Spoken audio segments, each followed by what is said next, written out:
반갑습니다. 저는 노스밸리 침례교회 섬기고 있는 김동명입니다. 이 영상을 시청해 주셔서 감사합니다. 이 영상은 영상의 제목처럼 어떻게 하면 당신이 천국에 갈 수 있는지에 대한 답을 알려드리기 위해 제작되었습니다. 본론으로 들어가기에 앞서서 먼저 한 가지 확실히 하고 넘어가기 원하는 부분이 있습니다. 당신은 제 손에 있는 이 성경이 하나님의 말씀이라는 것을 믿으십니까? 만약 이 첫 번째 조건이 성립되지 않는다면 저희는 다음 단계로 넘어갈 수가 없습니다. 이 성경은 하나님의 말씀입니다. 그리고 하나님의 말씀은 오류와 거짓이 전혀 없습니다. 그렇기 때문에 저는 제 생각이나 사람들의 생각이 아닌 이 성경을 통해서 하나님께서 천국에 가는 방법에 대해 무엇라 말씀하는지 당신에게 나누기를 원합니다. 먼저 제가 첫 번째 성경 구절을 한 가지 읽어드리겠습니다. 마가복음 8장 36절 말씀입니다. 사람이 만일 온 세상을 얻고도 자기 혼을 잃으면 그에게 무슨 유익이 있겠느냐. 성경에서 말씀하는 바와 같이 사람이 이 땅에서 모든 것을 얻는다고 할지라도 자신의 생명을 잃으면 그것은 모든 것을 잃는 것입니다. 그리고 히브리서 9장 27절에서 이렇게 말씀합니다. 한 번 죽는 것은 사람들에게 정해진 것이요 이것 뒤에는 심판이 있나니. 즉 모든 사람들에게 죽음이라는 것이 정해진 운명이지만 죽음 이후에 모든 것이 끝나는 것이 아니라고 말씀합니다. 성경은 죽음 후에 천국 혹은 지옥에서 그 한 곳에서 영원히 머물게 된다고 말씀하고 있습니다.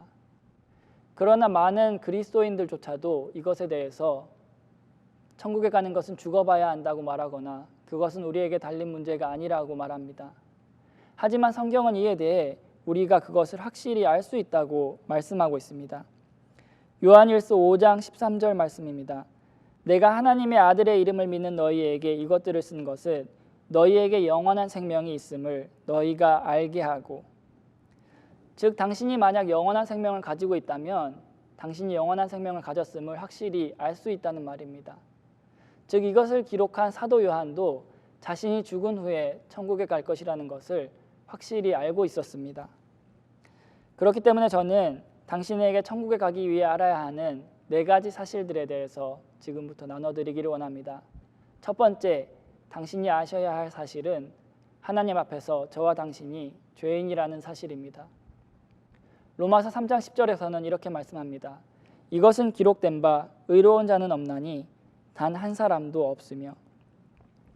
성경은 의로운 자, 곧 완전한 사람이 이 세상에 단 한 명도 없다고 말씀합니다.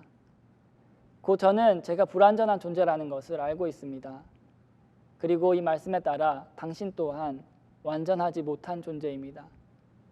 같은 장인 로마서 3장 23절에서는 왜 사람이 완전하지 못한지에 대해서 이어서 설명합니다. 모든 사람이 죄를 지어 하나님의 영광에 이르지 못하더니.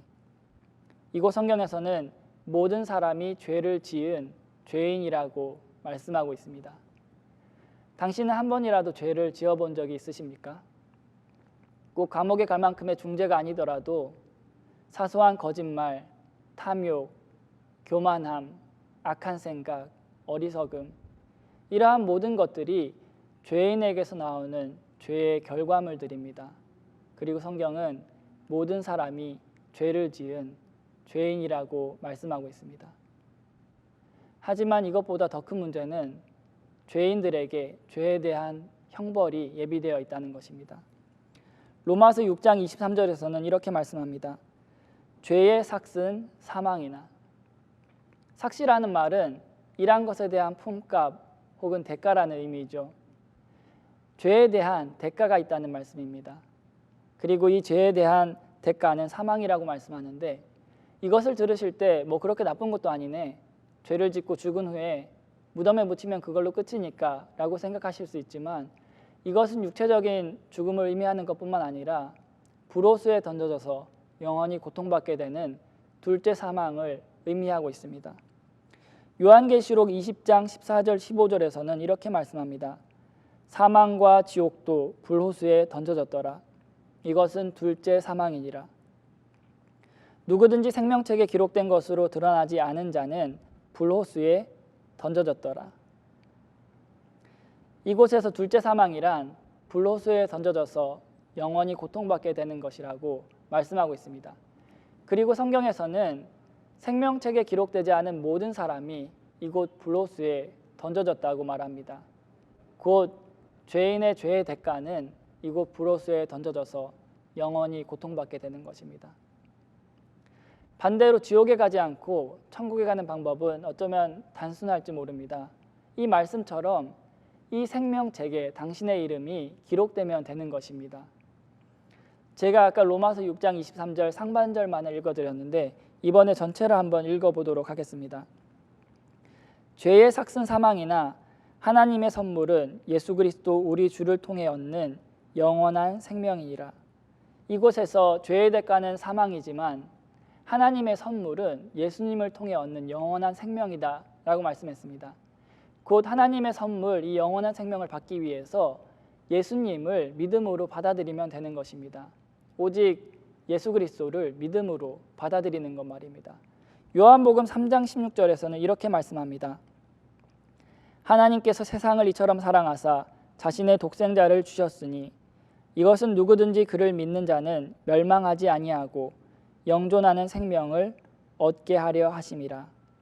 이곳 말씀에서처럼 당신이 영원한 생명을 얻는 방법은 하나님의 아들이신 예수님을 믿는 것이라고 말씀했습니다. 예수님은 하나님의 아들이십니다. 그리고 예수님은 저희와 달리 죄가 전혀 없으신 분입니다. 그리고 그분께서 약 2000년 전에 이 땅에 사람의 몸을 입고 오셨습니다. 물론 이 땅에 계시는 동안 전혀 죄가 없는 삶을 사셨지만 하나님 말씀 예언에 따라 그 당시의 형벌로서 십자가에 달려 죽음을 당하셨습니다. 그리고 죽으시기까지 사람들에게 침뱉음과 모욕을 당하시고 옆구리는 창에 찔리시며 채찍에 맞으시고 머리에는 가시관을 눌러 쓰셨습니다. 죄가 전혀 없으신 분께서 왜 이러한 고통을 당하시고 죽음을 당하셔야 했을까요? 그것은 바로 하나님께서 저와 당신의 죄를 해결하기 위한 유일한 방법으로 이것을 선택하셨기 때문입니다. 곧 죄인을 위해서 죄가 없는 분께서 대신 돌아가시는 것입니다. 예수님께서 십자가에 달려 돌아가실 때 하나님께서는 사람의 모든 죄를, 심지어 사람들이 앞으로 지을 모든 죄까지도 십자가에 달리신 예수님께 전가하셨습니다. 그리고 예수님은 죽음을 통해서 우리들의 모든 죄값을 지불하셨다고 성경이 말씀합니다. 그리고 죽음 후에 예수님은 온전히 무덤에 묻히셨다가 3일 만에 다시 부활하셨습니다. 이것이 바로 당신이 아셔야 할 세 번째 사실입니다. 예수님께서 당신의 죄를 위해 십자가에 달려 죽으신 것 말입니다. 성경은 이것이 하나님의 선물이라고 말했고, 그리고 하나님의 선물은 오직 이 예수님을 당신의 구원자로 믿음을 통해 받아들이는 것이라고 말씀했지만 여전히 많은 사람들은 자신의 행위나 노력을 통해서 천국에 가려고 하곤 합니다. 선한 일을 해야 하거나 교회에 열심히 다녀야 하거나 11조를 내야 하거나 무언가 자신의 행위를 통해서, 노력을 통해서 천국에 갈 수 있다고 말하곤 합니다. 하지만 성경에서는 하나님의 선물이 이러한 우리의 행위가 아니라 오직 믿음이라고 말씀합니다. 에베소서 2장 8절 9절에서는 이것에 대해 이렇게 말씀하고 있습니다. 너희가 믿음을 통해 은혜로 구원을 받았나니 그것은 너희 자신에게서 난 것이 아니요 하나님의 선물이니라. 행위에서 난 것이 아니니 이것은 아무도 자랑하지 못하게 하려 함이라. 이와 같이 성경은 영원한 생명이 오직 믿음을 통해서 값없는 은혜로 된 것이지 당신의 행위나 노력으로 된 것이 아니라고 말씀하고 있습니다. 마지막으로 당신이 아셔야 할 네 번째 사실은 이 하나님의 선물이 그것을 원하고 받아들이는 자들의 것이라는 것입니다. 예수님께서 모든 사람의 죄를 위해 돌아가셨다고 해서 당신의 죄가 자동적으로 용서된 것은 아닙니다. 예를 들어 여기에 모든 사람을 위한 선물이 준비되어 있다고 할지라도 당신이 그것을 와서 가져가지 않으면 그 선물은 당신의 것이 될 수 없습니다. 이와 같이 하나님의 선물도 그것을 원하고 그것을 받아들이는 자들의 것입니다. 로마서 10장 9절 10절에서는 이렇게 말씀합니다. 내가 만일 내 입으로 주 예수님을 시인하고 하나님께서 그분을 죽은 자들로부터 일으키신 것을 내 마음속으로 믿으면 구원을 받으리니 사람이 마음으로 믿어 의에 이르고 입으로 시인하여 구원에 이르느니라. 이와 같이 하나님의 말씀에서는 당신이 구원받는 방법이 당신의 믿음을 하나님께 기도를 통해서 고하는 것이라고 말씀했습니다. 만약 당신이 이 비디오를 보는 동안 제가 드린 말씀을 모든 것을 믿으신다면, 그리고 당신이 만약 예수님을 당신의 죄를 위해 돌아가신 유일한 구원자로 받아들이기 원하신다면 다음과 같이 기도하십시오. 물론 이것이 그냥 입술로만 단순히 따라하라는 것이 아니라 당신의 마음을, 당신의 믿음을 기도를 통해서 하나님께 고하라는 것입니다. 다음과 같이 기도하십시오. 하나님, 저는 제가 죄인인 것을 압니다. 그리고 저는 지옥에 가야 한다는 것을 알고 있습니다. 하지만 예수님께서 약 2000년 전에 이 땅에 오셔서 저의 죄를 위해 십자가에 달려 죽으시고 무덤에 묻히셨다가 3일 만에 다시 부활하신 것을 제가 믿습니다. 예수님을 저의 죄값을 지불할 수 있는 유일한 구원자로 제 마음에 받아들입니다. 예수님을 통해서 저의 죄를 용서해 주셔서 감사합니다. 예수님의 이름으로 기도드렸습니다. 아멘. 만약 당신이 기도를 하면서 진심으로 하나님께 당신의 믿음을 고했다면 그것은 당신이 예수님을 당신의 구원자로 받아들였다는 것입니다. 그리고 당신이 한번 받아들인 이 예수 그리스도의 영원한 생명은 절대 잃어버려지지 않습니다. 요한복음 10장 28절에서는 이렇게 말씀합니다. 내가 그들에게 영원한 생명을 주노니 그들이 결코 멸망하지 않을 것이요 또 아무도 내 손에서 그들을 빼앗지 못하리라. 성경은 하나님께서 한번 주신 영원한 생명을 그 누구도 빼앗을 수 없다고 말씀했습니다. 저는 이 예수님을 2003년 8월 5일 제 구원자로 받아들였는데요. 물론 그 이후로 약 20년 동안 불완전한 삶을 살았습니다. 죄도 많이 지었고요.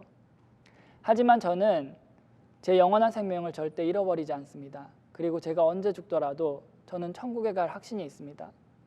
왜냐하면 저의 이 믿음이 저의 행위나 저의 노력에 기초한 것이 아니라 예수님의 공로에 의지한 것이기 때문입니다.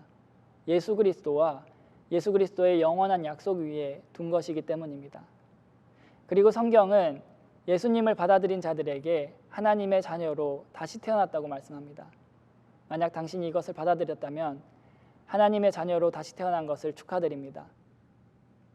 혹은 당신이 아직 이것을 받아들이지 않았더라도 오늘 당신이 예수님을 당신의 죄를 위해 돌아가신 유일한 구원자로 받아들이시는 것이 어떻습니까? 이 영상을 끝까지 시청해 주셔서 감사합니다. 하나님의 은혜와 긍휼이 늘 당신과 함께하기를 기도합니다.